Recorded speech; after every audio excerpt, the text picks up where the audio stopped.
Good evening. Let's talk business. Markets snapped 3 days of gains today. Healthcare sector dragged, whereas IT shares advanced in trade. Sensex slipped below 65,300 level, whereas Nifty dropped below 19,400 mark. Hiral Dadia with the wrap of all the market action. Actually, markets snapped 3-day gaining streak in today's session, and clearly the uptick that we saw in the first half of the trading session, those were completely given up as well in midday. It was mainly healthcare sector that dragged, whereas IT shares actually advanced in session today. You had the Sensex which slipped below the 65,400 levels, though Nifty ended below the 19,400 mark. Broader markets have completely been outperforming the benchmark indices in trade, and you had the small cap 100 and the mid cap 100 which hit fresh intraday highs as well. Overall, if you see in terms of other segments as well, you had Bank Nifty, though it ended pretty much on the borderline, but overall it did outperform the benchmark indices in trade. And you had the IT index, which was the top gainer, whereas energy was the top losing sector. Let's quickly look at the top gainers in trade today. So for the likes of PPCL, Asian Paints, IndusInd Bank, Infosys, as well as Britannia, which saw some smart gains. Whereas on the losing end, a fourth consecutive session of lower circuit for a GFS, that's Geo Financial Services, a counter impact happening on a Reliance Industries. Divis was under pressure, Power Grid, as well as a ONGC. Looking at the newsmakers, as we mentioned, IT was the top gaining sector. You had Coforge, which did dip in the early part of the session after the block deal, but it did catch up speed.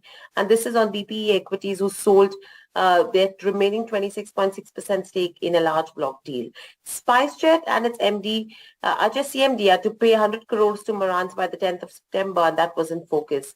Most of the Adani Group companies advanced in trade today as well, so that was an interesting move. Sugar stocks were up in trade today on the back of the export ban reports that we've been hearing.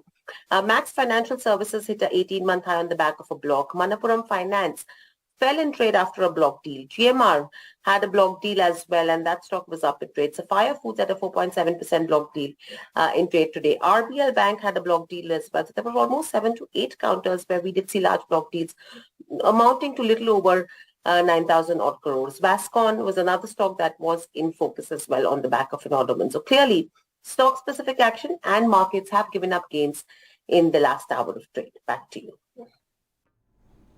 And where can investors find value in this market? Which sector should you bet on for healthy returns? Nirav Sheth of Emkay Global Financial Services shares his top sectoral picks. Let's listen in. So I'm not saying that, we are positively surprised, but the manufacturing renaissance, right? And we are talking about the hot topic right now, which is the electronic manufacturing systems or electronic manufacturing services. What growth rates they are talking about? I mean, most of the companies are looking at some 30, 40, 50% CAGR and 5 years out, 6 years out, right? And they're obviously working with a small base. So that's a very, very interesting space. And, and they've got very strong, healthy return ratios. I think outside that, the infra companies, the big surprise, so as to say, in the current year continues to be the government expenditure, which has been significantly bumping up the investment demand. Hotels, EPC companies, engineering companies, pump companies, banks, barring software. Let's keep it that way, barring software, where they continue to guide a cautious outlook, which is nothing different from what they've been guiding post their Q2 results. Broadly, people are enthusiastic. And Hindustan Zinc plans to be aggressive cost cuts to address weak zinc prices. Zinc prices have remained subdued, with China struggling to recover demand. Moreover, the company plans to reduce dependency on coal and increase the share of renewable energy.